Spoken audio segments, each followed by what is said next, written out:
1976년 브라질 상파울루에서 태어난 마르코스 세나는 어린 시절 특별한 주목을 받지 못한 선수였습니다. 상파울루 지역팀인 히우브랑코에서 만 21세라는 늦은 나이에 프로 데뷔했으며 이후에도 몇 년간 큰 임팩트는 없었습니다. 하지만 명문팀 코린치안스에 합류한 뒤 브라질 세리에 우승에 일조하며 주목을 받기 시작했고 2002년 스페인의 비아레알로 건너가 유럽 무대 생활을 시작하게 됩니다. 수비형 미드필더로 화려함보다는 수비력과 안정성을 중시하는 플레이 스타일을 지닌 세나는 당시 인지도가 낮았던 비아레알이 돌풍을 일으키는데 중심축 역할을 하며 자신의 이름을 알리기 시작했고 0506 시즌에는 디에고 포를란, 리켈메, 후안 파블로 소린 등 남미 선수들과 함께 챔피언스리그 4강이라는 대단한 성과를 이뤄냅니다. 뛰어난 활약으로 당시 스페인 대표팀 감독이었던 루이스 아라고네스는 세나를 원했고 결국 그는 2006 월드컵 직전 귀화한 뒤 스페인 대표팀에 합류했습니다. 2006 월드컵에서 스페인은 지단이 이끄는 프랑스의 16강에서 무너지며 다소 일찍 짐을 쌌지만 2년 뒤 유로 2008 대회에서 무적함대라는 명성에 걸맞는 모습을 선보이며 기어코 우승을 차지하는 데 성공했습니다.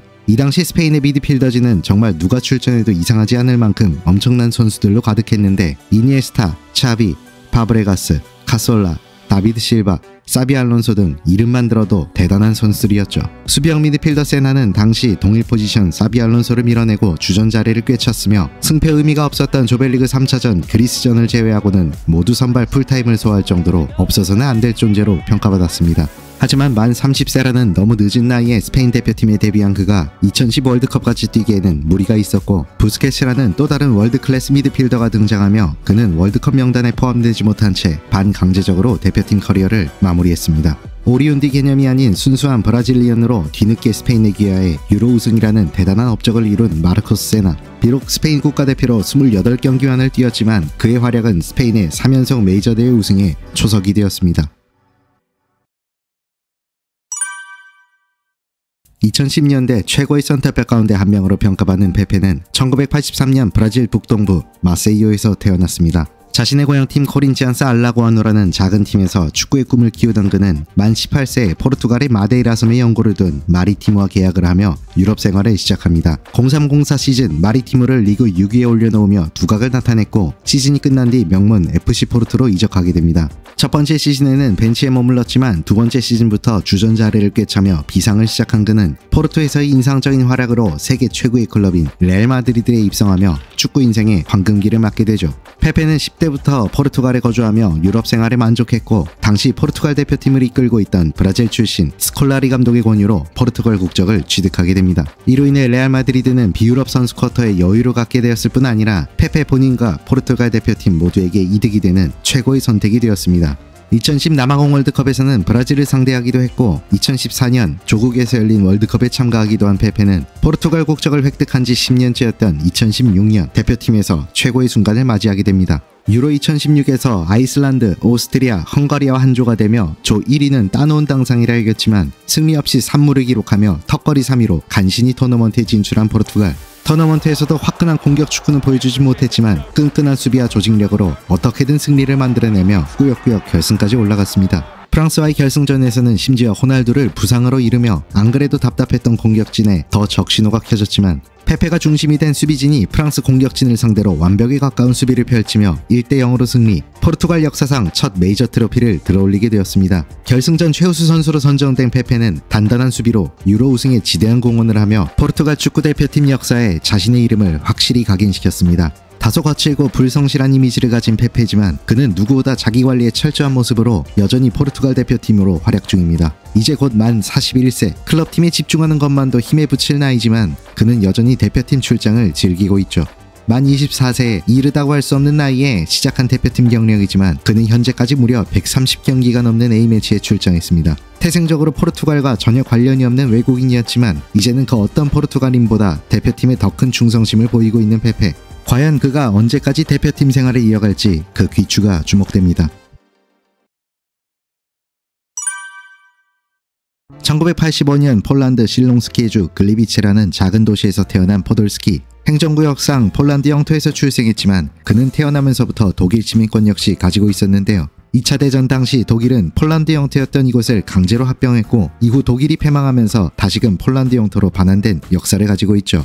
대부분의 독일인들은 추방령에 따라 이곳을 떠났지만 부득이하게 남아있을 수밖에 없는 이들도 있었고 조상 때부터 이곳에 정착해 살던 포돌스키 집안 역시 이러한 사례에 해당했습니다. 때문에 포돌스키는 국외 출생자 규정에 따라 태어나면서부터 독일 국적 역시 소유할 수 있었죠. 만 3살 무렵 포돌스키의 가족은 쾰른의 외곽 지역으로 이주했고 이 쾰른은 포돌스키에게 사실상의 고향이 되었습니다. FC 쾰른 유소년 팀을 거쳐 만 18세에 프로 데뷔한 그는 03-04 시즌 10골을 기록하며 깜짝 스타로 등극, 유로 2004 명단에 이름을 올렸고 04-05 시즌 24골, 05-06 시즌 12골 등 꾸준한 활약으로 2006년 독일 최강팀 바이에른 뮌헨으로 합류함과 동시에 월드컵 스쿼드에도 포함되었습니다. 독일 월드컵에서 최우수 신인상을 수상하고 2년 뒤 유로 2008에서도 뛰어난 활약으로 독일의 준우승을 이끈 포돌스키였지만 프로 생활 초기 보여준 쾰른 시절의 폭발력을 제외하고 클럽에서는 다소 활약이 부진했는데요. 그러나 클럽에서의 부진과는 별개로 독일 대표팀에서는 언제나 맹활약을 펼치며 그는 한국에서는 국대스키라고 불리기도 했습니다. 특히 0910 시즌 FC 쾰른에 복귀한 뒤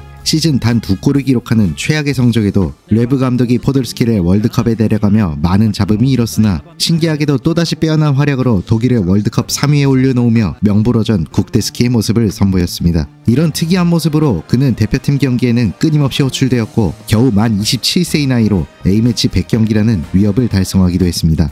이 기간 동안 독일은 꾸준한 성적을 올렸으나 항상 우승 문턱에서 좌절했는데요. 포돌스키가 대표팀에서도 베테랑 대열에 합류한 2014 브라질 월드컵에서 마침내 수건을 풀게 됩니다. 독일은 준결승전 브라질을 7대1이라는 아무도 예상하지 못한 스코어로 격파하며 세계를 놀라게 했고 결승전에서는 전성기를 내달리던 메시의 아르헨티나를 꺾으며 마침내 메이저대회 우승을 차지하게 되었습니다. 아쉽게도 포돌스키는 조별예선 당한 부상으로 토너먼트부터 출전하지 못하며 월드컵 우승의 주역이 되지는 못했습니다. 그러나 2006 월드컵부터 유로 2016까지 독일 대표팀은 최소 대회 4강에는 진출했고 이 과정에는 언제나 포돌스키가 함께했습니다. A매치 130경기 49골 31도움이라는 활약으로 독일 대표팀 역사에 큰 획을 그은 그의 정체성은 사실 폴란드에 가까웠습니다. 어렸을 적부터 그는 집에서 줄곧 폴란드어를 사용해왔으며 대표팀 경기 시 독일 국가를 부르지 않았고 이후 폴란드 여성과 결혼하는 등 자신이 폴란드인의 정체성을 가지고 있음을 숨기지 않았는데요. 30대에 들어서 일본 튀르키예 등지에서 선수 생활을 한 포돌스키는 2021년 자신이 태어난 지역 근교이자 어린 시절 좋아했던 팀인 폴란드의 구르니크 자브제에 입단했고 선수 생활의 황혼기를 보내며 여전히 폴란드에 대한 사랑을 보여주고 있습니다. 에데르라는 이름으로 알려진 에데르지트 로페스는 1987년 기니비사우의 수도 비사우에서 태어났습니다. 기니비사우는 과거 포르투갈의 식민지였다가 1974년 독립한 국가로 이후 많은 기니비사우인들이 기회를 찾아 포르투갈로 이주했습니다. 에데르의 가족 역시 이러한 케이스로 그가 만 3세 때인 1990년 포르투갈로 이민을 갔습니다. 하지만 궁핍한 생활을 견디다 못한 그의 부모님은 어린 에데르를 방치했으며 가족과 연락이 두절되며 그는 8살부터 고아원에서 지내야 했습니다. 게다가 그의 아버지는 그가 12살 때 자신의 연인을 살해하는 중범죄를 저질렀고 어머니는 그가 프로선수가 된 뒤에나 연락이 되는 등 어린 시절 에데르의 삶은 처참함 그 자체였습니다. 그 누구의 지원도 없이 축구를 통해 홀로 서기를 한 에데르는 투리젠스라는 작은 팀을 시작으로 코잉브라에서 두각을 나타내며 SC 브라가로 이적했는데요. 이적 첫 해 12골을 기록하며 대표팀에도 뽑히며 마침내 인생 역전에 성공했습니다. 그리고 2014 브라질 월드컵 명단에까지 이름을 올렸고 때마침 당시 최전방 스트라이커 자원들이 조별예선 경기마다 부상을 당하며 에데르에게 계속해서 강제로 기회가 주어졌습니다. 그러나 조별예선 3경기에서 그가 보여준 모습은 처참했고 사실상 아무런 활약도 보여주지 못하며 조별리그 탈락의 원흉이라는 뼈아픈 비판까지 들어야 했습니다. 2년 뒤인 유로 2016 그의 입지는 더 줄어들어 대표팀 스쿼드에 포함은 되었으나 사실상 그라운드를 밟기 어려운 선수로 분류되었죠. 그는 조별예선 2경기에서 교체로 고작 13분을 뛰었으며 토너먼트에서는 아예 출전조차 못한 채 벤치만 달궜습니다. 하지만 결승전 마침내 후반 33분 교체로 출전해 메이저대회 첫 토너먼트를 경험한 그는 연장 후반 4분 역사에 남을 중거리 슛으로 결승골을 뽑아내며 포르투갈의 역사상 첫 메이저대회 트로피를 선사했습니다. 유로대회 결승골이라는 임팩트에도 불구하고 에데르는 꾸준함이 없었고 2018 월드컵 스쿼드에서 제외되며 자연스럽게 대표팀에서 물러나게 되었습니다. 개인적 실력으로는 역사에 남을 만한 선수로 보기 어렵고 대표팀에서도 공격수로는 초라한 35경기 5골이라는 성적을 남겼지만 지독하게 불운했던 어린 시절을 딛고 일어선 뒤 대표팀 메이저대회 첫 우승의 결승골을 쏘아올린 에데르의 스토리는 많은 이들에게 감동을 선사했습니다.